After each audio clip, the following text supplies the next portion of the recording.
that's why I'm like, okay, LLC is the best choice. And if you can form an LLC, like do it. Some people Okay. can't, like you who had to, you were using the rollover plan, or like chiropractors and dentists, like they're not allowed to form LLCs because of malpractice. The LLCs offer too much protection. Oh, They offer okay. so much protection that if they were to perform malpractice, all they would lose is their little practice and they wouldn't be at risk personally. Well, I And like that. so, So, yeah, and so they're like, no, no, no, no, that's too much protection for you. So everybody else, I recommend, like, if you can get an LLC, like, do it. okay. And so when you open up an LLC, by default, it's just an extension of yourself. It's just Okay. taxed as a sole proprietor. So whatever the business makes, you make. Okay. And that's where a lot of people kind of get stuck. They're like, well, I opened up an LLC. Um, and I'm like, yeah, it's great, but it protects you and your business. It separates the two, but it doesn't change your taxes. We have to do one more thing. And it's that little step, and that's filing your S election for that LLC to turn its tax status from sole prop into S-Corp. So we have some time set aside. I would love to see what I can do to help you with, and then at the end I can tell you what I do. And if we're a good fit, cool. If not, like, no big deal. I'm totally happy just being friends and hanging out. So Okay. Awesome. Um, okay. So what we're doing is we have one company that we have already started last year, and we are about to get our business license or our licensing for it. It's a home care business. okay, That's a C Corp, and it's a C Corp because we did a ROBS, which is the rollover for business startup, which is where you take your 401k funds to start that business, and it's all cool. tax free. So it's a really cool government program. What So state are that's you in? California. Oh, cool. Yeah. So I dig you're that. in California too, right? Mm-hmm. Oh, nice. So anyway, so that's one company that we started. So when we were relocating to Bakersfield to start this company. At the same time, And this is the home care business. yeah, that's home Okay. care. And so that one takes a little bit of time to get started going as far as bringing revenue in. And so my husband and I started kind of thinking about, okay, what are some other things that we could do now that might bring in more money immediately? And so he was married before me, so he has older children. So his oldest son, my stepson, is really big into knives and hunting and outdoorsy type stuff. Yeah. And so he's part of like this big Facebook group with like 10,000 members. And so he has hooked up with, he designs his own knives and gets these knives made. And then they sell them at knife shows where I guess enthusiasts. I guess this is a big market. I had no idea that this Oh was yeah. like a whole thing, but it's huge. So, Mm-hmm. like their knives sell out. And so we were like, okay, so maybe we got this warehouse space because we just needed a place to park our cars. But we were like, well, we have a warehouse space. What can we do with a warehouse space? Because it's more space than we actually need. And it has a nice office area too. So Mm-hmm. we were thinking of starting these companies. One would be, I think, I don't know. That's why I wanted to talk to you because I wanted to start out the right way. So one Mm-hmm. is we could do this knife stuff and sell them in some format. And I feel like that should be its own company because I don't know what kind of liability you deal with. Mm-hmm. Another would be we have friends that all of his family that he married into, they're in Long Beach and they do all of the fishing and stuff. Oh yeah, So yeah, yeah, we yeah. were thinking about getting a cooler and bringing fresh seafood up to Bakersfield. There is not a fresh seafood market at all in Bakersfield. And you're talking about a 500,000 people that live in that town. So it's like, no, I guess it's not a town. So we were thinking, okay, so there's definitely a market for that. And so we were thinking seafood also as another business, maybe separate. We don't know what we want to, if you like, what's the best way to structure this? Mm. And so then we were thinking about something else that's really popular up there. And we have an inn at the hospitals is a mobile car wash. You bring the unit there and you wash the cars and the people are already at the hospital, which is a huge amount of possible customers. And then we can wash their cars there. So then there's the car wash thing. And these would bring money in more quickly than the home care business would. So these would help generate immediate income, but then long term, we end up having more money as we move forward. So what you talked about, that one video really caught my eye about the holding company. And I have a business degree, but I did information systems. So I took a lot more computer classes than I did business classes. For sure. Yeah. So I wanted to understand the holding company thing, because anything that helps us pay less in taxes, as long as it's legal, I'm all for. And I think everybody should take advantage of that. And it's up to Congress to fix those loopholes and things like that, Yeah, which totally. I totally support too.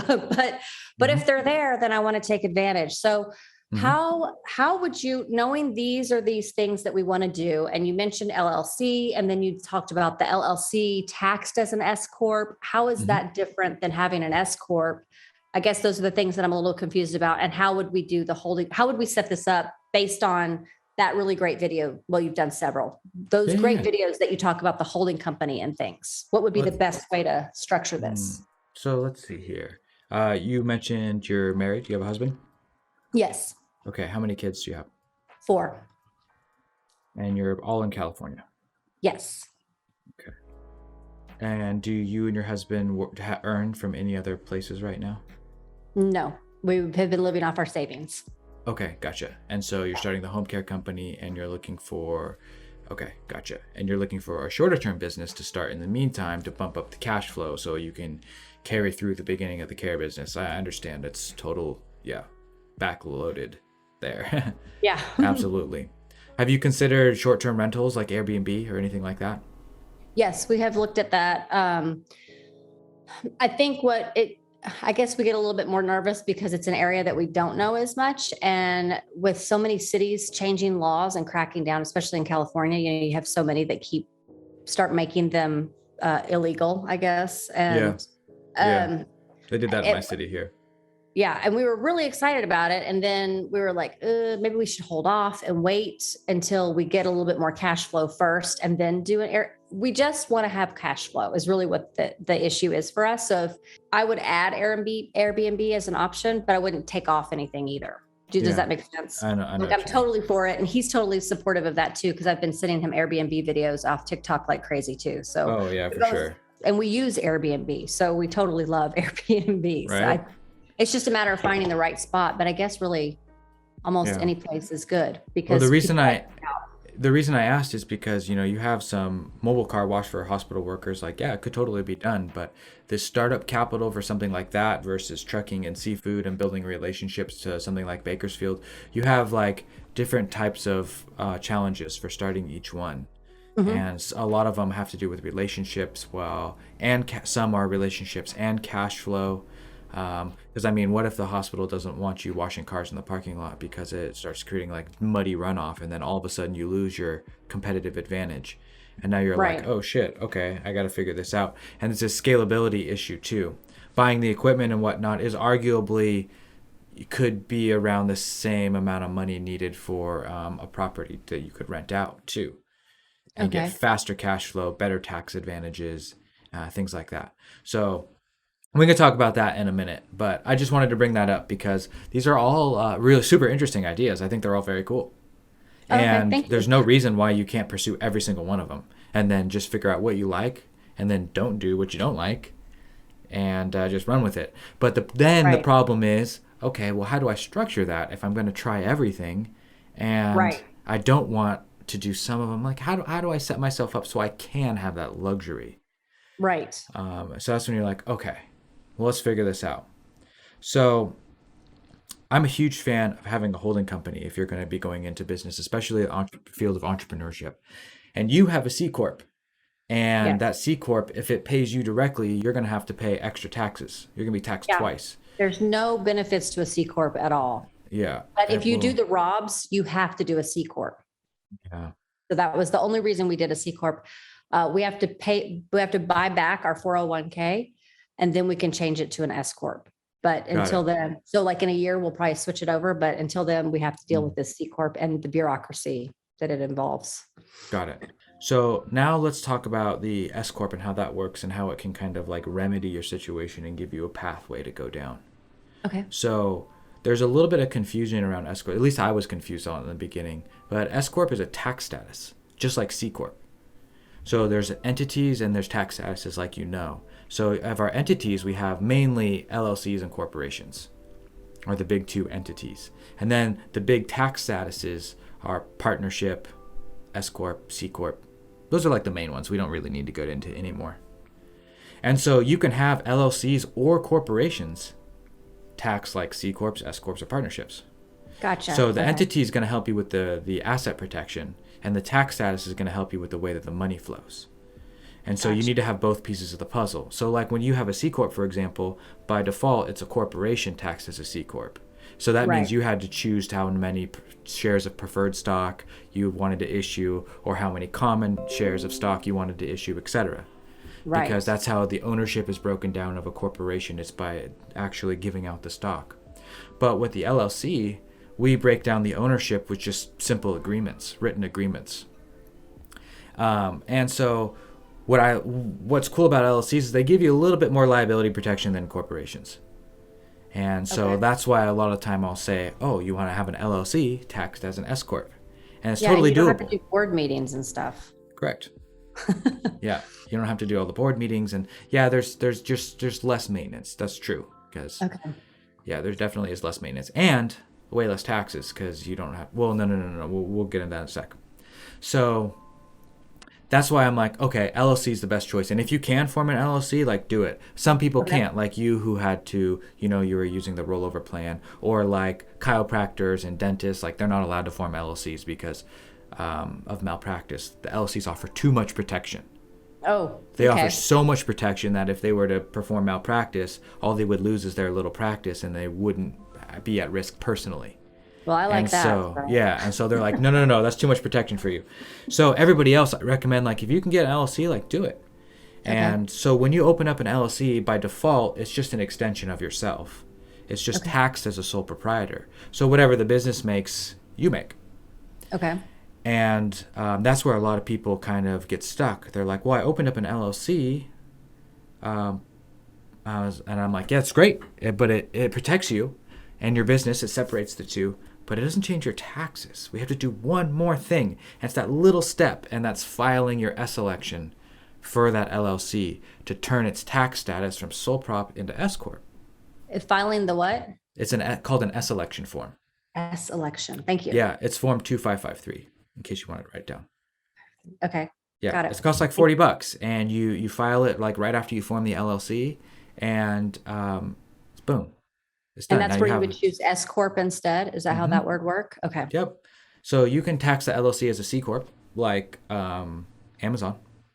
Okay. But for most people, I just recommend you form an LLC taxed as an S-Corp. And so now that we understand what that is, well, how does that fit into your equation, Ashley, with all these, businesses that you want to start? So what I recommend doing is having you and your husband form a holding company. And that holding company will be that LLC taxed as an S-Corp. Now, what's really important about this holding company is it can't ever have a physical address in any other state than it's formed in. Otherwise, you'll have to, it'll just cause complications. So like me, for example, I chose Wyoming because Wyoming doesn't disclose the owners of LLCs. And I like that. And so I formed an LLC in Wyoming taxed as an S-Corp, is considered a management company. And so all my LLCs that are in California and in Nevada and Wyoming and all other places, they all pay my holding company a management fee or a consulting fee. Okay. So that's the first solution to your C-Corp problem. When the home care business starts to make money, it's not going to pay Ashley. It's going to pay your holding company a consulting fee, which becomes a business expense, which is not, which is going to help you avoid the double taxation. Okay. And then how do I get paid from the holding company? Okay, good. That's a good question. So when you become an S-Corp, you have to do a couple things. You have to pay yourself like a big business. So the IRS is like, yeah, we'll give you the tax breaks. We'll let you do this, but you have to play by our rules, and start acting like a big business. You say, okay, no problem. Mm-hmm. So that means that you have to put yourself on payroll, and you have to go into QuickBooks, and you have to set up a payroll system, and you have to start taking biweekly paychecks. And this is in the holding company, correct? Yeah, in the holding company. Okay. So yes, it's your company, but only S-Corps can put people on payroll. Regular LLCs, taxes, sole props can't. Okay. And I'll tell you why we do this in a second. But you're going to put yourself on payroll. for a portion of the income. And what you're looking to pay yourself is a reasonable salary. Okay. That's literally what the IRS says. You have to pay yourself a reasonable salary. So vague. I know, right? Usually it's like 50% until you get above 200,000 a year. Okay. Yeah. And then the rest of the money that's earned in that business, that S-Corp, that holding company, you just simply bank transfer it to yourself. It's considered a distribution or owner's pay. And so now those wages become a tax deduction for your business, and so you're paying less taxes overall. And the distributions are not subject to self-employment tax, so it saves you 15% on those. So if you're making $100,000 and you have an LLC taxed as a sole proprietor, like a normal person, you're probably, wait, I actually have it like written down right here. Let me get you the exact number. It's like $36,000 in taxes after it's all said and done. And this is if you make $100,000 in profit. But if you make that one change and you become an S-Corp and start playing those S-Corp rules, your taxes immediately drop down to, what was it? I think 24,000. Wow. Just by making 21,000, excuse me. They drop down to 21,000. Yep. And that's because of the way that S-Corps are set up. So yeah, you have to put yourself on payroll. That means you have to have a business bank account. That means you have to have a payroll system. It means you're paying payroll taxes. It also means that you have to be responsible enough to make sure that there's money in that business account every 2 weeks so your paychecks come out on time. Okay. And so the holding company really only starts to save you money once you get to about the $50,000 profit mark. Okay. But it's good to have. It's good to have. And it's really, I think it's almost essential for almost everybody. Okay. So I could start these small businesses as LLCs, The last part of the question. Yeah.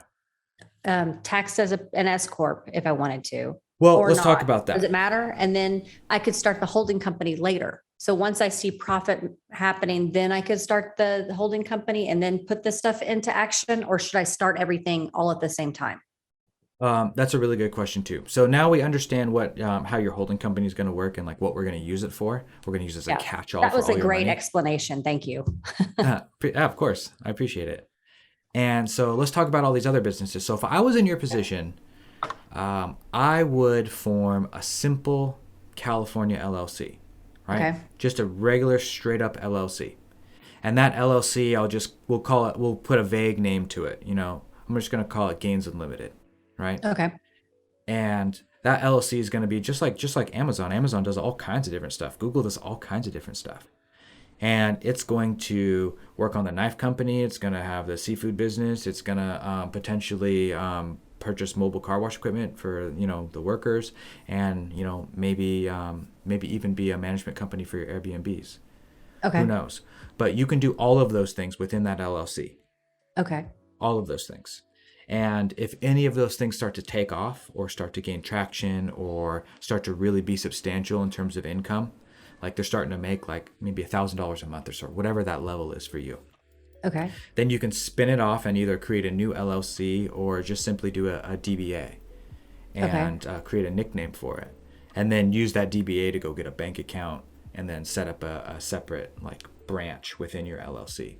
And then all the earnings of these ventures, right, of this LLC that's packaged up, once it starts earning more than 50 grand a year in profits, that's when you form the holding company, and that's when you start sending money up to the holding company.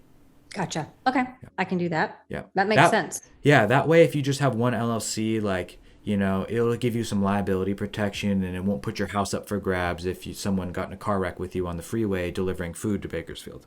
Right. Okay. Something like that. Just layer protection. That's what I want to make sure is the liability part.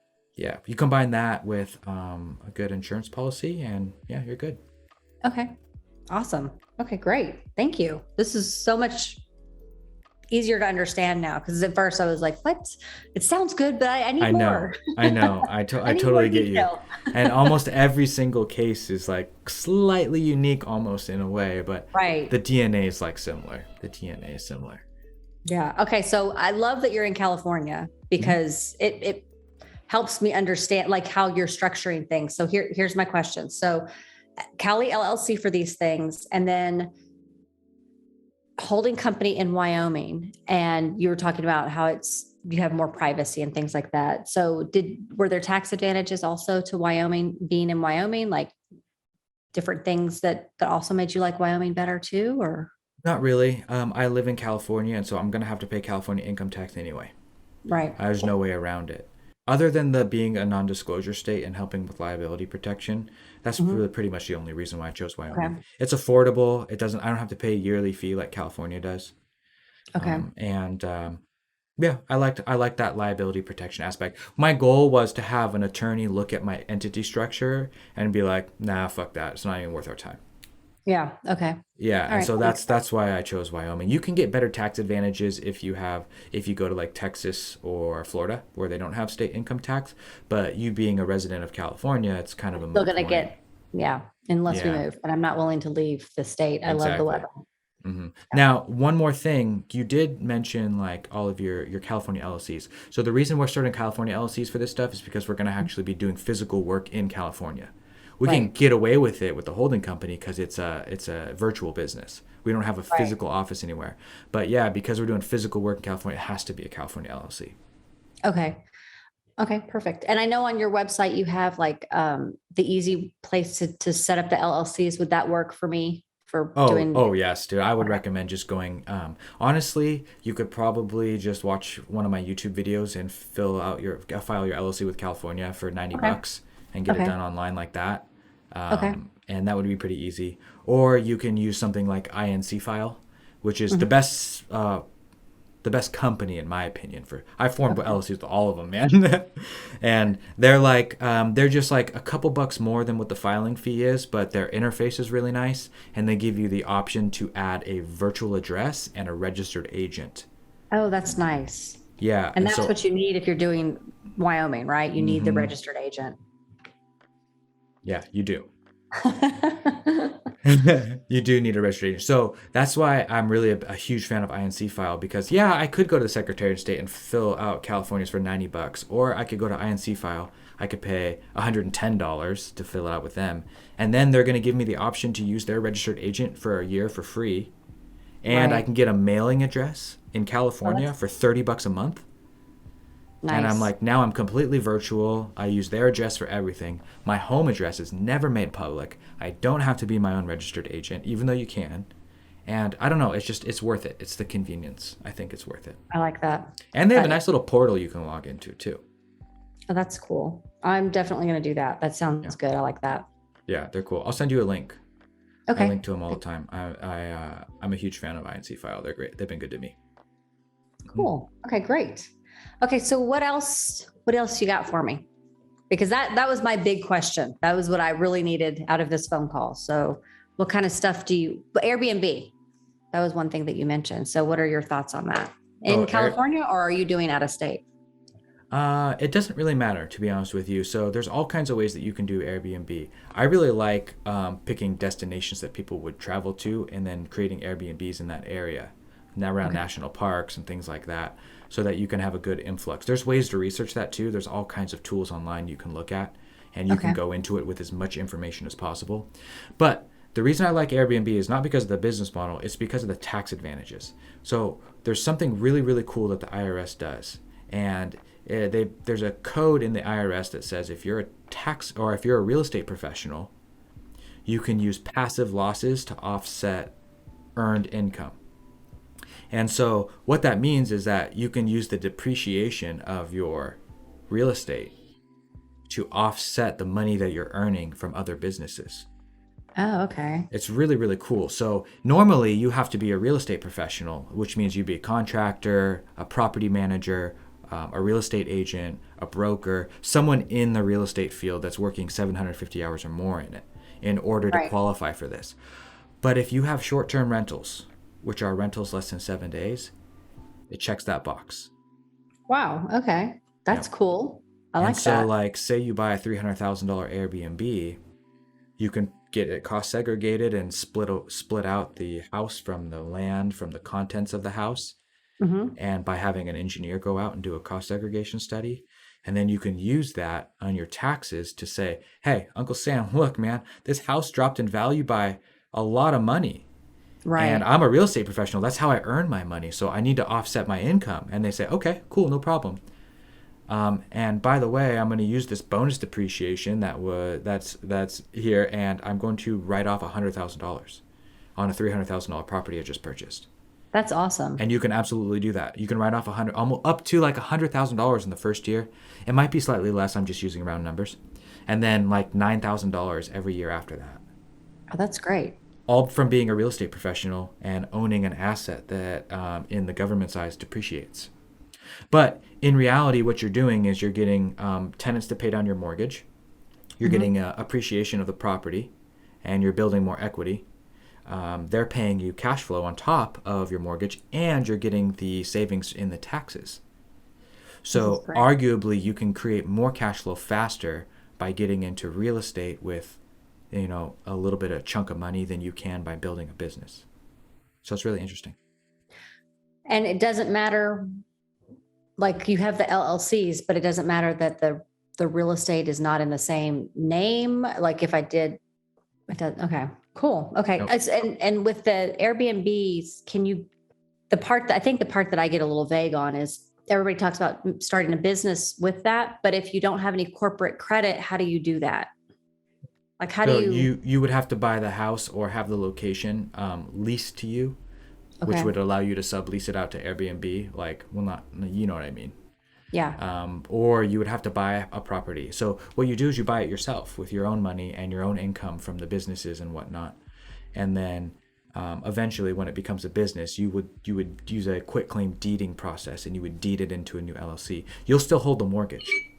Okay. Yeah, you'll still have the mortgage. You'll just end up paying the mortgage eventually with the business account. Okay, got it. So okay. yeah, that was the part that I was a little fuzzy on. It almost always starts out with you buying the business or buying the property yourself, or having an existing property under your name.